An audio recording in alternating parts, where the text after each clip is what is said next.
Baik, Assalamualaikum warahmatullahi wabarakatuh. Kami dari kelompok 12 akan menjelaskan mengenai sistem kerja dari toko kami, yaitu WCL Butik. Perkenalkan, nama saya Alia Syarkia dengan NIM akhir 387. Saya Hamdatun Nisa dengan NIM akhir 388. Dan saya Sandy Herena dengan NIM akhir 389. Baik, pada sistem kerja ini kami mengambil transaksi dari toko baju, yaitu WCL Butik. Yang dimana toko baju ini sendiri telah didirikan sejak tahun 2015. Kemudian kami membuat sistem kerja menggunakan sistem Excel. Pembahasan pertama yaitu dari lembar kerja menu. Sistem kami memiliki dua lembar kerja menu, yaitu lembar kerja menu utama dan lembar kerja menu pembantu. Pada lembar kerja menu utama ini sendiri memuat berbagai macam text box yang dapat menuju ke beberapa lembar kerja. Contohnya, ketika kita mengklik text box dari jurnal, maka akan muncul lembar kerja menu pembantu jurnal yang terdapat jurnal umum dan juga jurnal penyesuaian. Kemudian, kita kembali ke lembar kerja menu utama, kita bisa melihat dari text box yang ada di bawah ini, yaitu lembar kerja ini tidak perlu ke lembar kerja menu pembantu, melainkan mereka langsung menuju ke lembar kerja pengerjaan, seperti ini.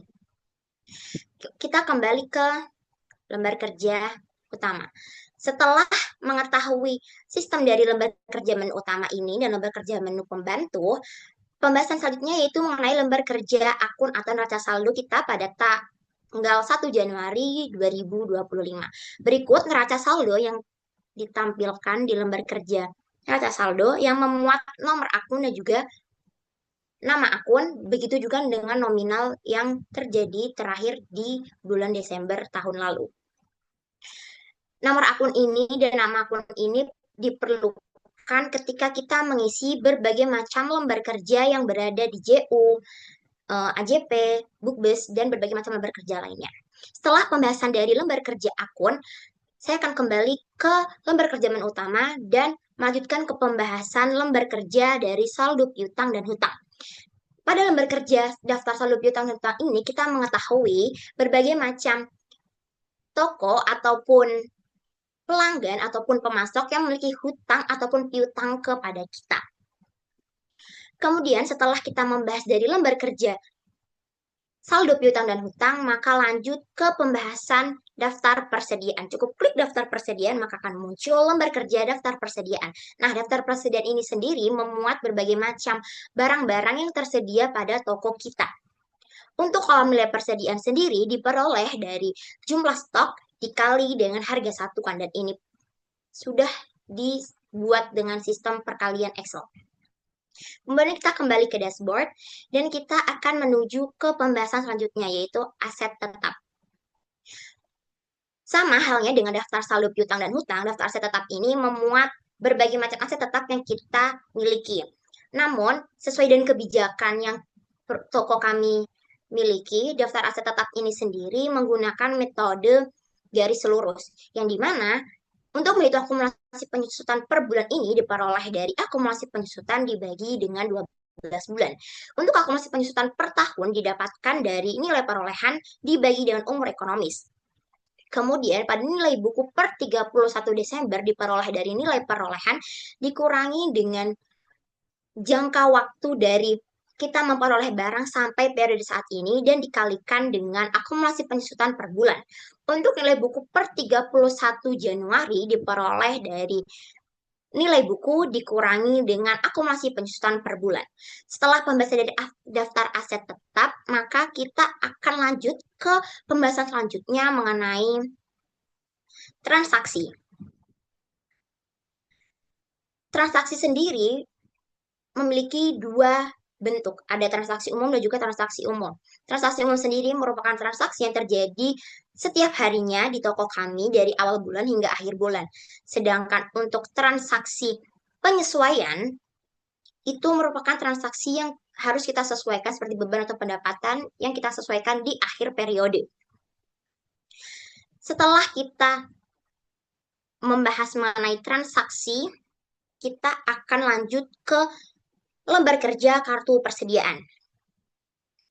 Klik text box kartu persediaan, maka akan muncul lembar kerja kartu persediaan. Nah, kartu persediaan sendiri ini kami membentuknya dengan membuat per tabel persediaan kita dengan dengan kode barang, sesuai dengan kode barang. Nah, dengan ada kartu persediaan ini, toko kita ini bisa melihat barang apa yang dijual dan barang apa yang kita beli, ataupun juga retur pembelian maupun retur penjualan yang terjadi di toko kami. Hal ini juga sudah dimuat dengan sistem perkalian ataupun pertambahan dari Excel. Dari kartu persediaan, selanjutnya yaitu kita akan membahas mengenai jurnal. Klik text box jurnal, maka akan muncul lembar kerja menu pembantu dari jurnal. Nah, jurnal ini sendiri memiliki dua bentuk, ada jurnal umum dan juga jurnal penyesuaian. Untuk jurnal umum, ini kami membuatnya sesuai dengan sistem, yang dimana sistem itu dimulai dari kode akun. Ketika ada transaksi pembelian pada tanggal 3, kita cukup mengklik kode akun yang sudah terotomatisasi dengan sistem drop down list, yang dimana ketika kita mengklik kode akun 100.300 contohnya, itu nama akun akan berubah menjadi kas kecil. Namun ketika kita mengklik kode akun yang lain, contoh dengan 1.500, maka nama akun akan berubah menjadi persediaan barang dagang. Hal ini pun juga sama pada sistem kode bantu dan juga nama relasi. Setelah dari jurnal umum, maka saya akan menjelaskan ke lembar kerja penyesuaian. Perlu diketahui juga pada jurnal penyesuaian ini, sistem kerja dari jurnal penyesuaian ini sama dengan sistem kerja dari jurnal umum.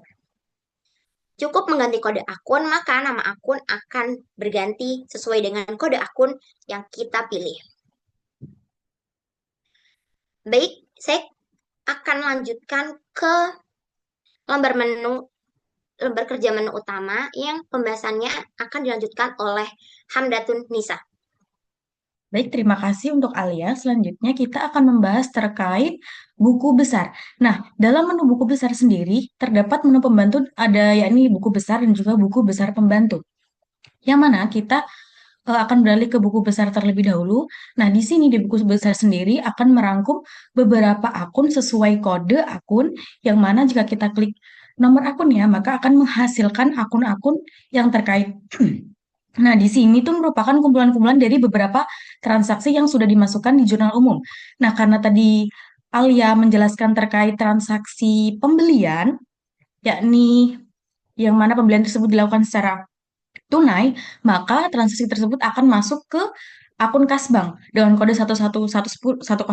Nah, di sini karena tadi terjadi pada tanggal 3, maka pada tanggal 3 di sini dengan bukti BPM 01 akan menjadi transaksi dengan pembelian dress sebanyak 10 pieces. Nah, pembelian ini akan masuk ke kredit.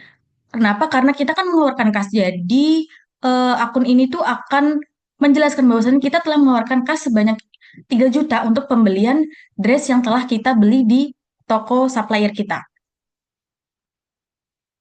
Sehingga kalau kita telah terinput 3 juta di sini, maka seluruh saldo akan mengikuti dengan rumus yang telah tertera, maka dari saldo yang awalnya 120 juta tersebut, karena kita mengeluarkan kas 3 juta untuk pembelian, maka saldo yang tersisa dari kas kita senilai 117 juta. Selanjutnya kita beralih ke buku besar pembantu. Nah, buku besar pembantu sendiri berguna untuk membantu kita untuk melacak apakah kita memiliki utang dagang terhadap supplier, atau apakah customer kita itu memiliki piutang terhadap usaha dagang kita. Nah, kita bisa memulai dari kode S2, yang mana di sini ada supplier Lovely Apparel. Nah, di sini kita memiliki transaksi 2 kali terkait penelusuran utang dan juga pembelian kredit terhadap Lovely Apparel, sehingga total saldo yang tertera di sini dari 30 juta saldo awal menjadi 7.700.000. Karena kita sudah melakukan transaksi untuk membayar pelunasan utang dan juga pembelian item untuk perusahaan atau usaha. Nah, selanjutnya kita bisa nih kembali ke jurnal umum dulu. Nah, di sini tadi kan dijelaskan bahwasanya ada pembelian dress Veira. Nah, di sini kita bisa tahu nih apakah dia itu pembeliannya itu dilakukan secara tunai atau secara kredit. Nah, karena tadi di buku besar pembantu itu tidak ada embel-embel kredit, maka tidak dicatat di buku besar pembantu. Namun, kita bisa nih melihat dengan lebih jelas lagi bagaimana sebenarnya transaksi itu dilakukan. Nah, di sini ada yang namanya bukti, sehingga kita bisa mengklik buktinya, dan di sini akan langsung tertuju pada faktur bukti pembelian. Nah, faktur pembelian ini terjadi dari Lovely Apparel dengan kode BPM 01, yang mana kita membeli dress sebanyak 10 dengan nama barang Veira dengan harga per piecesnya itu 300 unit, sehingga kita membayar 3 juta untuk diserahkan kepada Lovely Apparel. Nah, selain faktur pembelian, di sini tuh terdapat beberapa menu faktur lain, seperti BKM atau kas masuk, ataupun bukti memorial terkait jurnal penyesuaian. Nah, di sini, di bukti memorial itu, jurnal penyesuaian, kita mengelompokkan beberapa akun-akun seperti beban, penyusutan, dan lain-lain untuk dicatat di bukti memorial tersebut. Selanjutnya kita bisa kembali ke dashboard dan melaju ke neraca lajur. Nah, di sini neraca lajur sendiri merupakan kumpulan dari beberapa pos saldo seperti pos-pos kumpulan laporan seperti neraca saldo, penyesuaian, dan juga neraca setelah penyesuaian, laba rugi, dan juga ada neraca. Nah, tadi kan yang kita bahas ada akun kas bank nih yang terkait pengeluaran kasnya. Nah, di sini dijelaskan di neraca saldo pasti ikut mengikuti nih perubahan yang terjadi apabila kas kita itu menerima masuk keluarnya uang yang telah kita lakukan atau uang yang telah kita lakukan untuk membeli atau menjual. Nah, di sini kita juga bisa lihat dari jurnal penyesuaian apakah terjadi pengurangan kembali atau penambahan kembali dari kas bank yang telah kita miliki. Nah, setelah itu ada yang namanya pos neraca saldo setelah penyesuaian. Nah, di sini kita bisa melihat perubahan nih beberapa saldo yang telah kita miliki sekarang setelah adanya penyesuaian. Sehingga dari saldo kas bank yang sebelumnya kita miliki 330 juta, namun kita memiliki nih penyesuaian sebanyak 2 juta, sehingga di kas debit neraca saldo setelah penyesuaian menjadi sebesar 339 juta sekian. Nah, di sini ada pos terkait laba rugi yang mana menjelaskan terkait akun-akun pendapatan, lalu ada harga pokok penjualan, dan juga akun-akun beban yang telah kita tanggung. Jadi, kita bisa melihat terkait total keseluruhan dari laba rugi yang telah kita miliki. Selanjutnya juga ada neraca yang mana merangkum beberapa akun neraca yang mana di sini juga sudah dijelaskan terkait pos saldonya, meliputi akun aset, liabilitas, dan juga ekuitas. Sehingga kalau kita men-scroll di bawah, di sini ada jumlah dan juga total terkait keseluruhan pos-pos saldo dari laporan yang kita miliki telah terangkum. Selanjutnya, pembahasan terkait pemisahan dari laporan laba rugi akan dijelaskan oleh Sandy. Oke, baik.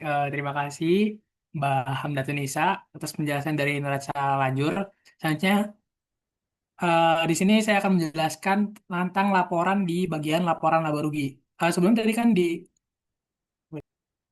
bagian neraca lajur, di sini ada pos laporan antara neraca dengan laba rugi. Untuk neraca biasanya itu dari aset, akun-akun aset hingga modal itu biasanya di laporan posisi keuangan neraca. Dan untuk laba rugi biasanya itu dari eh, laporan posisi nama akunnya itu dari pendapatan hingga ke beban.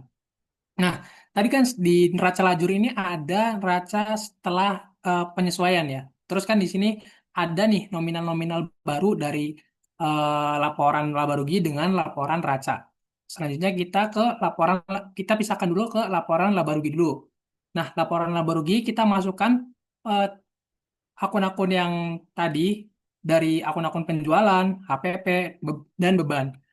Ketemulah kita itu rugi sekitar 801.667 sekian. 667. Nah, eh, akun-akun ini nominal-nominal ini adalah hasil dari neraca setelah penyesuaian yang tadi di neraca lajur. Karena di laba rugi di bagian neraca lajur ini tidak ada penyesuaian, jadi angkanya itu masih sama. Nah, untuk selanjutnya itu ke laporan perubahan ekuitas. Tadi karena di laba ruginya itu dia rugi sekitar 801.000 pada 31 Januari. Nah, kan dia pas awal Januari adalah modalnya itu 336 juta. Pas akhir Januari ternyata dia rugi itu sebesar 801 juta. Nah, laporan perubahan ekuitasnya itu modal yang awal Januari dikurangin dengan rugi, hasilnya adalah 335 juta. Selanjutnya kita ke laporan posisi keuangan neraca. Ini juga eh, diambil dari neraca lajur yang tadi ada NSSP itu, nominalnya kita masukin ke sini, kita pisahkan. Dan kita ketemu hasilnya total aktifanya adalah 600 juta sekian, dan total pasifanya adalah 600 juta sekian. Di sini di laporan posisi keuangan neraca ini, antara total aktiva dan pasifa itu harus balance. Setelah itu kita lanjut ke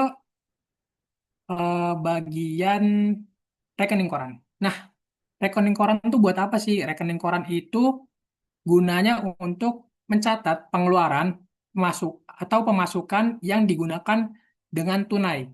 Jadi ini nih berasal dari eh, terisi otomatis dengan rumus-rumus berikut dari jurnal umum dengan jurnal penyesuaian. Nah, ini nih isinya itu antara pemasukan dan pengeluaran yang menggunakan tunai pada periode tertentu gitu. Akhirnya ya setelah eh, kita mengisi jurnal umum dan jurnal penyesuaian, kita menemukan eh, semua transaksi pemasukan dan pengeluaran dengan tunai di rekening koran. Setelah itu kita lanjut ke pinjaman. Nah, di pinjaman ini pada transaksi pada tanggal 19 itu ada pinjaman 200 juta kepada Bank BCA dengan suku bunganya itu adalah 2% per tahun dan jatuh temponya itu 2029 atau sekitar 4 tahun. Nah, eh, untuk apa namanya mengisi pinjaman ini gimana sih caranya? Caranya adalah kita ada kolom-kolom dari bunga, angsuran pokok, jumlah pembayaran, dan sisa pinjaman. Nah, yang pertama ini kan kita pinjam 200 juta dengan bunga 2% per tahun. Nah, 2% per tahun ini kita dibagi dulu dengan 12 bulan.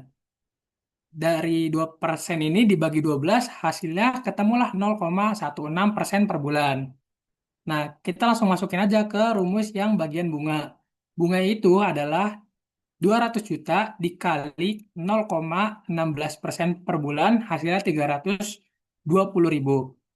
Lalu ke jumlah pembayarannya, itu dari 200 juta dikali dengan 0,0016, ini nih bisa berubah tergantung berapa suku bunga per tahun. Ini kan karena 0,16% itu sama dengan 0,0016. Jadi kita rumusnya adalah 200 juta dikali 0,0016 ditambah 1 ditambah 0,016, dan ini 48 ini adalah jatuh temponya. Karena di sini adalah 4 tahun, berarti 12 bulan dikali 4 sama dengan 48. Dan kita terus masukin lagi ke rumusnya, dibagi 1 ditambah 0,016, terus 48 dikurangi 1, ketemulah hasilnya segini, 4.332 sekian. Lalu kita ke angsuran pokok. Angsuran pokok per tiap bulannya tuh rumusnya itu dari jumlah pembayaran dikurangi bunga sama dengan angsuran pokok. Jadi dari 200 juta itu terdapatlah bulan kedua angsuran pertama, sorry, angsuran pertama itu bunganya 320.000, angsuran pokoknya 4 juta sekian, jumlah pembayarannya 4.300.000 sekian, dan sisa pinjamannya dikurangin, ini dikurangin dari 200 juta dikurangi oleh eh, jumlah pembayaran ini, hasilnya segini, hasilnya 195 juta. Setelah kita apa namanya, setelah kita mengisi pinjaman selesai sudah, sistem transaksi dari perusahaan YCL Butik ini. Jadi